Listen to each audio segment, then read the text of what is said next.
Patel product એમાં સાબુ બને, પાવડર બને. આજે આપણે એની મુલાકાત લેવાની છે. તો એમાં ભાઈશ્રી છે એ તમે થોડા પ્રશ્નો પૂછો, એ તમને જવાબ આપશે. તમને કઈ કન્ફ્યુઝન તો પણ તમે એને પૂછી શકો. તમે નોટમાં લખવાના લખી લો. સાબુ, પાવડર, લિક્વિડ, એના માટે ઘણી બધી આઈટમ બને છે. જે મૂળ કેમિકલ કહીએ ને આપણે ગુજરાતીમાં, હવે મારે ગુજરાતી તો પાછું 7મા 8મા ધોરણમાં આવવા પડવાનું. મૂળ કેમિકલ કહીએ ને તો એ એસિડ સ્લરી કહેવાય. એસિડ સ્લરી જે તમારું ક્લિનિંગ પ્રોપર્ટી એટલે જે કપડાં ધોવાઈને જે ચોખ્ખા કરે ને, તો તે મેઇન વર્ક એસિડ સ્લરી કહેવાય. મૂળ કેમિકલ એસિડ સ્લરી આવે. એના જોડે પાવડરની અંદર મીઠું, સોડા એસ અને આલ્ફા ઓલિફિન કરીને એક બીજું કેમિકલ આવે તે યુઝ થાય. અને બધાને ફોર્મ્યુલેશન પ્રમાણે મશીનની અંદર મિક્સ કરીને આ પાવડર બનાવવામાં આવે. પાવડરમાં પ્રોસેસ કંઈ નથી, બધા કેમિકલને મિક્સ કરી દઈએ. જેવી રીતના આપણે કેમ લોટ મિક્સ કરતા હોઈએ તેવી રીતના મિક્સ કરી દઈએ.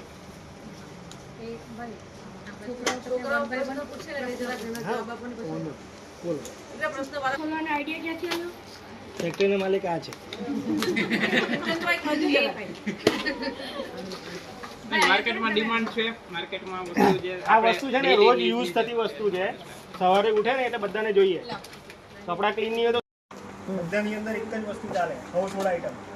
તમને સવાર ઉઠીને જરૂર પડે. એકવાર ખાશો નહીં તો ચાલશે, પણ તમે ગંદા સુઈ જશો. આની ડિમાન્ડ તમને સવારે ઉઠીને જોઈએ એવી છે આ વસ્તુ. અહીં ફેક્ટરીમાં શું શું બનાવવામાં આવે છે? પાવડર, લિક્વિડ અને સાબુ.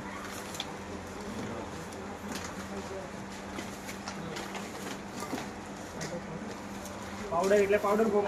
આ ઉત્પાદન માટે કયા કયા કાચા માલ લિક્વિડ ફોર્મમાં બધાનું કામ એક જ છે. વોશિંગ મશીનમાં આપણે શું નાખીએ?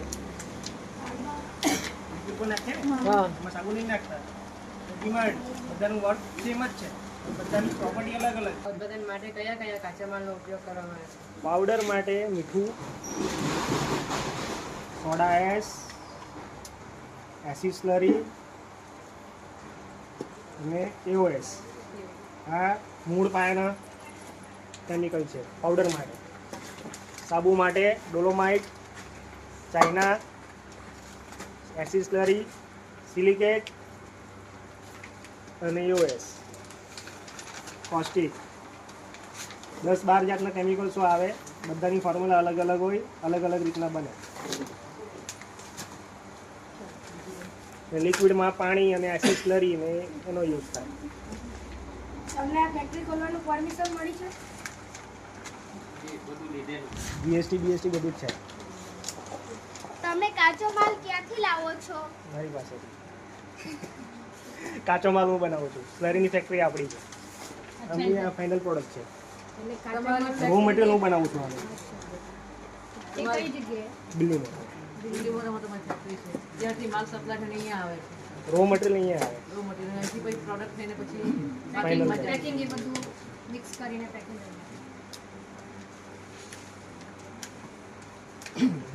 દુબઈનું છે આ, એનું નથી. પ્રોડક્ટ બધું દુબઈ જવાની છે. આ ફેક્ટરી અહીં કેટલા વર્ષથી ચાલે છે? કેટલા વર્ષ? 4 વર્ષથી ચાલે છે.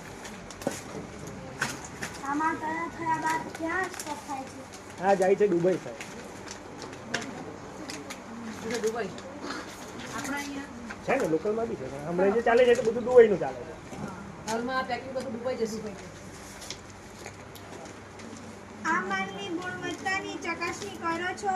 હા, તો કેવી રીતે? એ લેબોરેટરી પેરામીટર્સ આવશે. દીકરા તને એટલું બધી ડીપમાં નહીં સમજ પડશે. હું એક્સપ્લેન બી કરીશ તો તને નહીં સમજ પડશે. કરવામાં આવે છે. એક્સપોર્ટ ક્વોલિટી કોઈ પણ લેબોરેટરી ચેકિંગ વગર નહીં જાય બહાર. એના બધા બહુ બધા ક્રાઇટેરિયા અને પેરામીટર્સ અને ગવર્મેન્ટ પરમિશન આવે એ લેવી પડે. અને આ માલમાંથી કેટલા ટકા નફો મળે છે?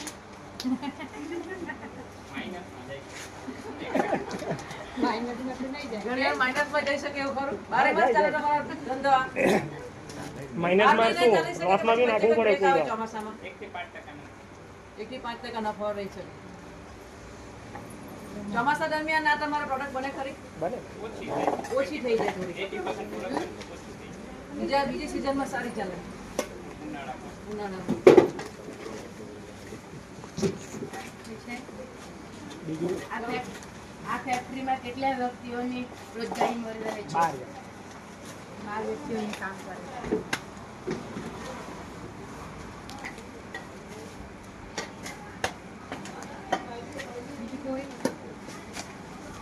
તો અહીંયા સાબુ બી તમને જોતા અહીંયા આ જે પેલું મશીનરી છે ને અહીંયા સાબુ બને છે. આમાં સાબુ આપણે બને જોઈ ગયા. એનામાં પાવડર બને આ એ સાબુનું આખું એ લોકો પેકિંગ કટિંગ કરીને બનાવે છે.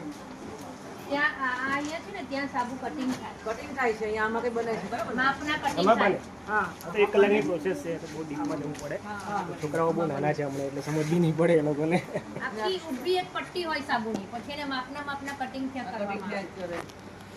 એ આ બધા પેકિંગ થઈ ગયું દેખાય છે એ એમાં છે ને આ જે લોકો મટીરિયલ પેપર ના ભરે ને એને હવે પેકિંગ કરીને આ વજન કરીને એ લોકો ભરી દે ને પછી એનો બહાર આ તો દુબઈ જવાનો છે આ રીતે લોકો અહીંયા લોકલમાં પણ એમ કહે કે માર્કેટમાં વેચાણ કરે છે એમ નહીં તો આટલું વ્યવસાય ચાલે આનો સાઉથ ફેક્ટરીમાં ચલાવી ગયો કોઈને કે બીજો કોઈ પ્રશ્ન છે પેલી બાજુ લિક્વિડ વાળું પેલી બાજુ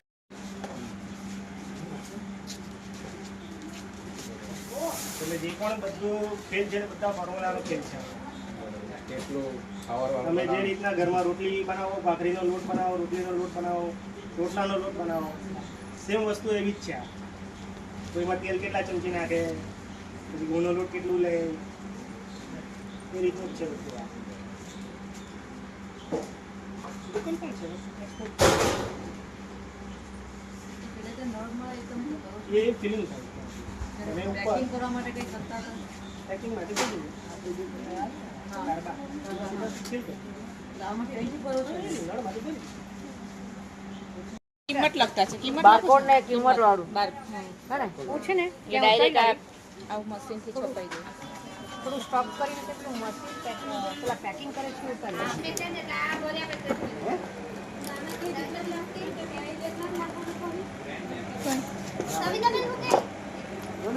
સત્યા તે પેલા ભાઈને આપી દેના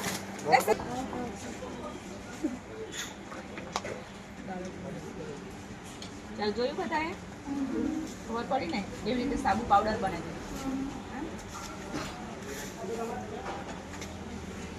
આ લિક્વિડ વાળા કારબા છે જોયું આમાં લિક્વિડ ભરવામાં આવે આ ડબ્બીમાં ભરવામાં આવે ને પછી વેચવામાં આવે